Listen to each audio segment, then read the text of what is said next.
Ito na nga mga katropa. In this video nga, ituturuan ko ang mga passenger natin kung paano nga ba mag-drag ng pin sa tamang lokasyon nila. Ito na nga.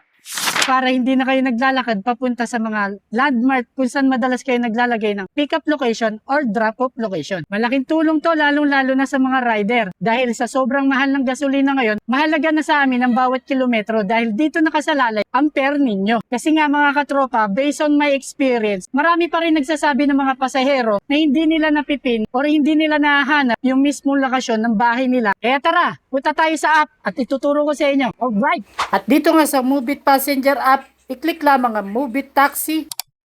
Next, i-type lamang ang iyong drop-off location or yung landmark na madalas mong gamitin. Next, sa blue pin indicator, ilalagay mo naman yung pickup location mo, syempre. At kapag lumabas na yung navigator route mo, ang next step niyan ay kailangan mong i-click yung color red pin indicator mo. Next step, i-click sa baba ang choose on grab map. At dito naman ay magsuzoom in ang drop-off location mo. Next step, dito nga ay madadrag mo na yung red pin indicator sa tamang lokasyon na gusto mo. Halimbawa tropa, ito yung landmark na madalas mong gamitin dahil nga hindi mo ma-search yung tamang lokasyon na hinahanap mo. At dito nga ay magagawa mo ng i-drag o ipaning ang red indicator sa tamang lokasyon na gusto mo. Gaya nga ng gagawin kong to. Pwede mo na siyang ilipat ng ilipat kahit sa ang landmark na gusto mo, sa tindahan ng kapitbahay mo o sa kabilang kanto o kahit sa pinakalooban nyo pa. Kagaya nito mga tropa, idadrag ko siya sa pinakalooban at pinakadulo. At kapag goods ka na sa lokasyon, i-click mo lang tong choose this destination. O di ba mga katropa?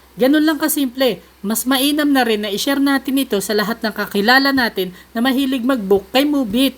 Alright? Yun lang mga katropa at sana nakatulong ang video na to sa inyo. Ito na nga. Ito na nga.